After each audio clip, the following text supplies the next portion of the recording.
Well, the honeymoon phase is over. I've put about 3,000 miles on this 4Runner in the last couple months, so time to tell you how I really feel about it. Let's get into it.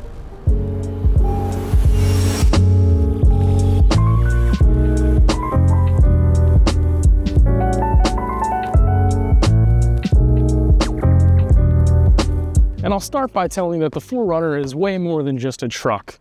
This thing is built for ruggedness, reliability, comfort, and precision. It does so many things well. It's designed with a specific purpose in mind, and that is one of the beauties of this 4Runner.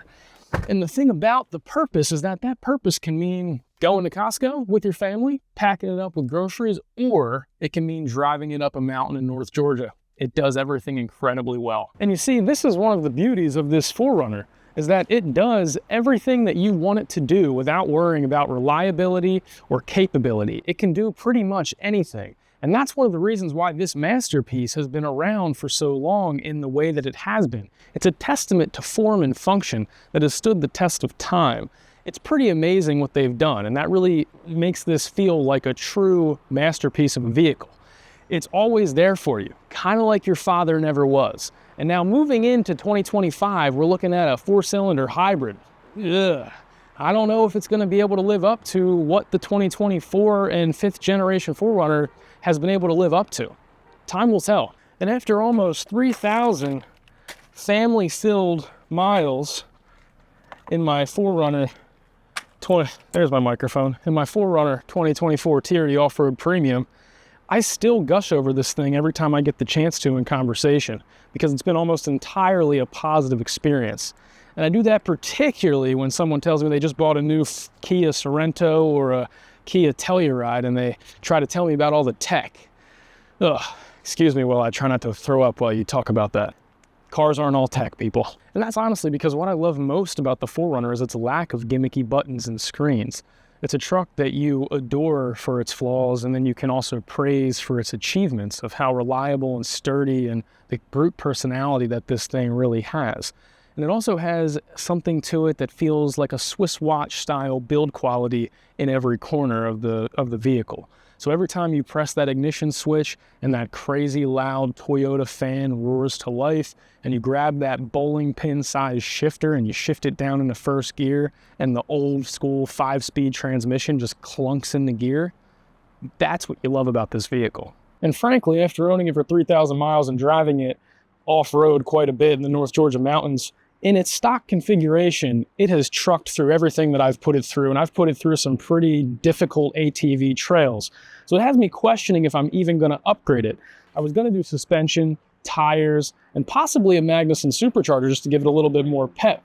But and this has me questioning all of that. After driving it for 3,000 miles, I was told wisely by someone in a Reddit forum to just drive your 4Runner a little bit before you modify it. It's surprisingly capable and comfortable in its stock configuration. Now, in addition to that, I'm getting also 17 to 20 mpg driving this thing. I'm completely blown away by that. I don't know why Toyota's going to hybrids if I'm able to get 21 to 23 mpg on the highway in this thing if I play my cards right with my foot softly on the pedal. So it's pretty impressive that I'm able to do that. And because it runs on 87 octane, I rarely spend more than $40 at the pump unless I'm completely empty and my tank is on E. And in terms of drivability, I've taken it on very long trips, Atlanta to Raleigh, for example, a 750-mile trip, give or take, 6 hours in the car at least each way. And when it comes to drivability, this thing has completely blown me away. My most comfortable vehicle that I've ever owned was the Lexus GX 460, and this, as you probably know, is built on the same platform as the Lexus GX 460.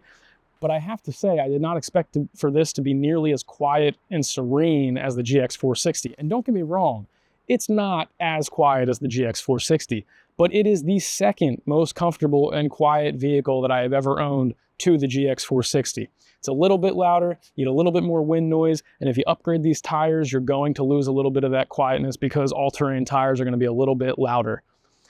Now, with all of that said, let's get into some bad reasons about it, and I'll talk badly about it if I have to. Let's talk about KDSS, the small back seat, its climate control, and the headlights. Now, I know that might have been a lot at first, and I also don't know if I should be sitting up here because this parking deck might get upset.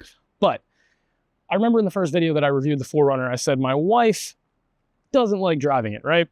She still doesn't like driving it, and that's because KDSS in this thing, not having KDSS, makes it slish and slosh around on the road all over the place when you're driving it. Now, that is something that, you know, I do recognize, and I've gotten used to driving it. It's not the end of the world, but it is prevalent when you're driving it.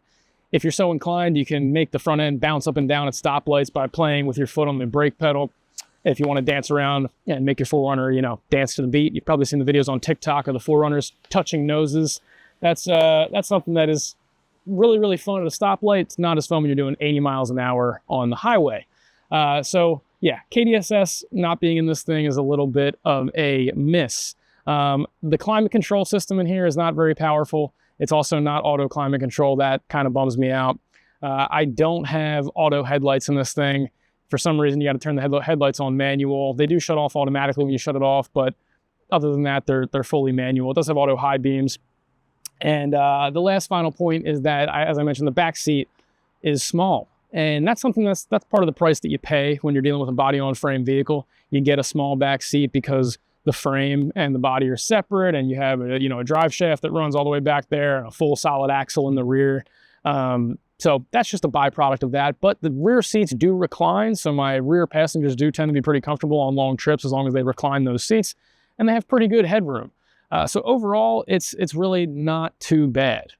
Other than that, though, I'd say the 4Runner is really a perfect bargain vehicle. It's really hard to beat the value that you get in this vehicle when you're spending $50,000, $48,000. This is one of those vehicles that you can buy and plan to keep to 200,000 miles if you want. They have reputations for going well beyond 200,000 miles, which is really nice. And it's also a vehicle that's not going to hurt your wallet or your pocketbook, whether you keep it forever or you resell it. And that's because your 60,000 mile service isn't going to break your back at the dealership. And it's because if you resell it, they hold value incredibly well. So if you resell it, your depreciation is going to be incredibly minimal on this thing. So those are things to keep in mind when you buy the 4Runner. I'll even go as far as to say the 5th gen 4Runner is the most reliable vehicle you can still buy new today if you can find one on dealer lots, so not for long. But this is the most reliable vehicle that's been produced in a very, very long time. And it even has saved me money through my insurance company. My insurance went down like $400 a year just buying a 4Runner, nothing else. So I found that very interesting compared to my previous Audi S4. So overall, after 2,000 miles, I can say I truly get the hype, guys. If you're looking at a 4Runner, go buy one. They're really awesome vehicles as long as you know what you're getting yourself into. It's one of those vehicles that's not trying to be something that it's not, but it does everything that it's supposed to do very, very well. There also are small annoyances like having wired CarPlay where you have a wire hanging out in your car all the time. But with that said, the price that you pay, I think, is well worth it. And if you want to go buy one, I'd go grab one now because they're going to be going soon. All right, so last but not least, when it comes to the trim that I would buy, I obviously bought the TRD Off-Road Premium. That's the one that I'd probably recommend even though it doesn't have KDSS. You can get it with KDSS sometimes, but it's hard to find. If I didn't buy this, I would have bought the Limited. And the reason I would buy the Limited is because it has a full X-Rayaz all-wheel drive system, full-time all-wheel drive, much nicer interior. Now, lastly, I would also consider buying an SR5 if I just wanted to, say, build my vehicle and save a little bit of cash. And the thing that I like about the TRD Off-Road Premium, though, is that I do have the ability to have a manual transfer case. I can lock up the rear, and I have crawl control. So those are some reasons why I did buy the TRD Off-Road Premium. You'll probably never need them, but if I ever get in a sticky situation in a zombie apocalypse, I'll be covered. So that's really where I would leave you with the options that I would buy. Now, what I wouldn't buy is a TRD Pro. And the reason I wouldn't buy a TRD Pro is because trying to buy a 4Runner TRD Pro from a Toyota dealership is like trying to run backwards through a field of thorn bushes at night.